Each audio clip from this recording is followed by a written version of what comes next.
سلام خدمت تمامی شما عزیزان به یک ویدیو دیگه از آموزش نرم افزار کتیا خوش اومدین. تو این ویدیو سعی دارم که این دفعه رسم یک شکل دیگر رو توی نرم افزار کتیا توی محیط پارت دیزاین با هم دیگه تمرین کنیم. توی این سری فایلی که در واقع براتون آماده کردم یک سری نکاتی هم برای طراحی وجود داره که اونا رو بهتون توضیح میدم که خیلی مهمه توی رسم کردن مثلا یک شکلی تو کتیا. کاری که انجام میدید اینه که با واقع با نرم افزار کتیا رو مثل همیشه باز میکنیم و با این محیط روبرو میشیم. اون نقشه کاری که واسهتون آماده کرده بودم این هستش. توی این شکلی که ما در واقع آماده کردیم یک نقشه دو بعدی از تمام نماهای اون قطعمون هست، نمای جلو و نمای جانب و نمای بالا. همونطور که مشاهده میکنید تمام مشخصاتی که لازم داریم و بهمون داده برای رسم. قراره که به صورت تریدی به این شکل در بیاد، به این شکل. واسه اینکه بتونیم به این شکل درش بیاریم اول میایم این شکل دو بعدی رو ما تحلیل میکنیم که اصلا این شکل به ما چی میگه. توی این شکل‌های دو بعدی این قسمت که زده A و پایینش هم زده A، این منظورش چیه؟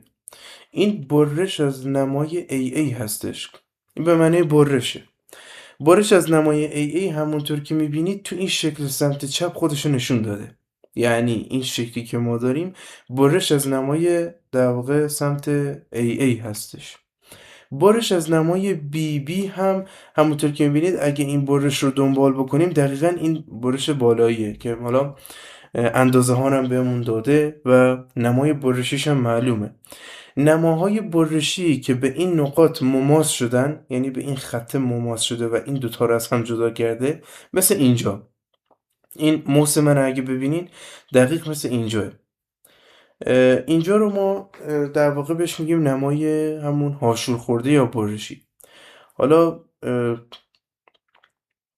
کاری که ما الان انجام میدیم در واقع توی رسم این شکل، نکاتشون رو که بهتون گفتم نکات لازم بود. مورد بعدی اینه که مثلا این الان برای رسم این شکل ما به نظرتون از کجا باید شروع بکنیم؟ این بستگی به سلیقه شما داره.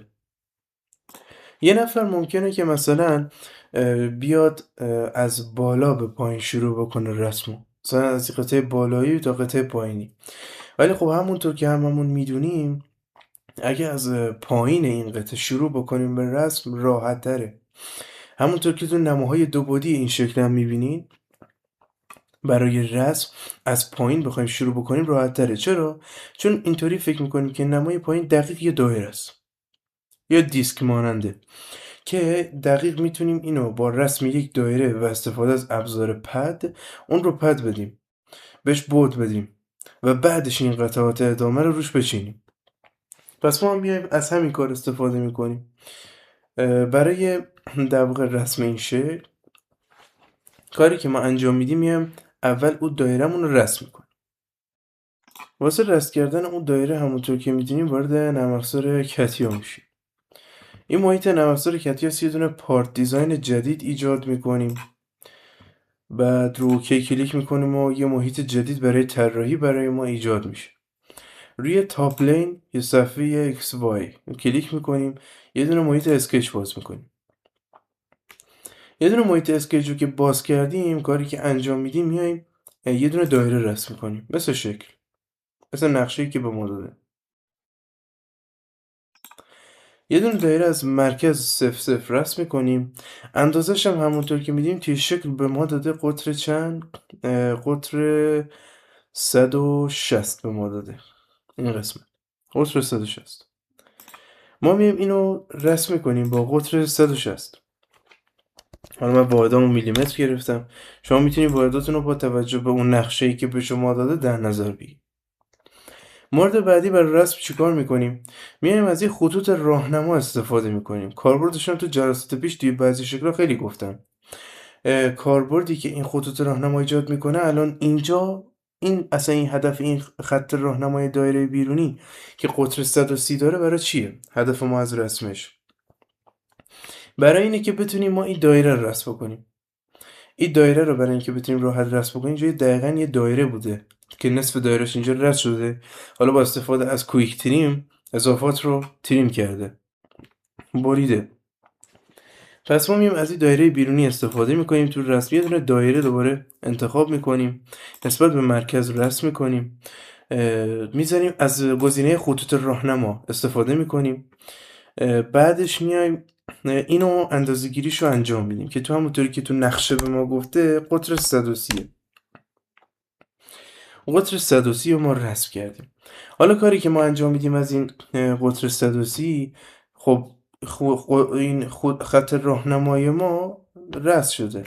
برای ادامه کار میایم یک دایره دقیقاً در این قسمت رسم میکنیم. خط راهنما برای همین بود.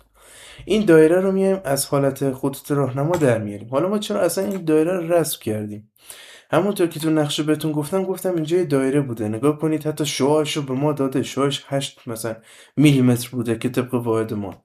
حالا ما میتونیم اینو به قطر تبدیل بکنیم. اگه بخوایم به قطر تبدیلش کنیم، اندازه گذاریش بکنیم، خب قطعا 16. پس با قطر 16 ما این دایره مد نظرمون رو رسم کردیم و تمام. کار دیگه ای که میتونیم انجام بدیم چیه حالا با توجه به این شکل؟ با توجه به این شکل اینطوری که پیداش میاد، میگه که یه دونه خط از این دایره مماس شده باشه، کشیده شده به اینجا، وصل شده به این دایره. حالا ما اینو چجوری رسم بکنیم؟ کاری نداره، با استفاده از لاین استفاده میکنیم، میایم قشنگ به این مماس بشه میاد بالا، چون اگه مماس نشه کارمون در گیر میفته. خب این خط الان فعلا مختصاتش حالا ما مشخص بکنیم. میگم میتونم از این کار استفاده بکنم، این خط رو انتخاب بکنم، با این دایره هم انتخاب بکنم، هر دوشون رو انتخاب بکنیم. برای اینکه انتخاب کنید هر دو رو، از گزینه کنترل استفاده میکنید دیگه. رو کیبورد کنترل رو میگیرین، بعد به ترتیب اون شکلی که میخوایم با هم انتخاب بشه رو انتخاب میکنیم. از قسمت قید گذاری میگم آقا این دوتا رو به هم دیگه مماس کن. خب اونم همین کار انجام میده. حتما این قید مماس رو بهش بدین تا مشکلی پیش نیاد توی ادامه فرآیند طراحی تو پد و اینا. خب ادامه فرآیند اینه که ما میایم از این روی انتخاب میکنیم با استفاده از ابزار میرور. ما نسبت به خط وی یه دونه آینه اینورم میزنیم قشنگ باش مماس بشه. برای اطمینان کار هم میتونیم این خط رو به این مماس کنیم، ولی لازم نیست. تمام پارامترایی که این خط داره رو به این خط هم اعمال کرده و ثبت شده، پس نیازی به ادامه اندازه گذاری بیشتر نیست. کاری که انجام میدیم از کویک تریم، از زیرگزینه اینجا کویک تریم، اگه دوبار کلیک کنید روش دیگه انتخاب میشه، نمیخواد هر دفعه هی دوباره کلیک بکنید روش که مثلا دوباره انتخاب بشه دوباره تریم بکنید. هر دوبار تریم بکنید روش کافیه. بعدش میاد به ترتیب این خطای اینجا رو تریم میکنید همینجوری به ترتیب با توجه به اون چیزی که شکل گفته. اینجا رو هم تریم میکنید. ببینیم یه نگاه به نقشه بندازیم ببینیم عین نقشه شد. بله میبینیم که عین نقشه طراحی شد. به این راحتی ما اینو اینجا طراحی کردیم. میایم دیگه چیکار میکنیم؟ میایم در واقع یه دونه این ورم میزنیم، این همینو این ورم میزنیم، رسمش میکنیم. خب برای رسم کردن کاری که انجام میدیم، یه بار روی این کویک تریم دوباره کلیک کردن به خاطری که از حالت انتخاب خارج بشه. کاری که انجام میدم میام یه دونه دایره دوباره اینجا رسم میکنم در راستای H، خط H، و درست روی این دایره من این خط رو رسم میکنم. بعدش که این در واقع خط دایره ما رسم میشه، بازم با همون اندازه است، طبق چیزی که تو نقشه گفته شده همون اندازه گیری میکنیم. برای این که این دایره هم دقیقا همینجا مثل اون دایره قبلی اندازه گذاری میکنیم. با چه اندازه‌ای؟ با اندازه حالا همون قطر 16 دیگه. خب اینم اندازه گذاری شد. اندازه گذاری رو انجام میدیم دوباره با استفاده از خط لاین، خیلی راحت این خط رو میکشیم مستقیم. اینو که خودش انتخاب شده نسبت به این دایره قید گذاری میکنیم با این گزینه مماس باش. آقا این دوتا رو با هم مماس کن، این دوتا مماس میشه. کاری که میکنیم اینه که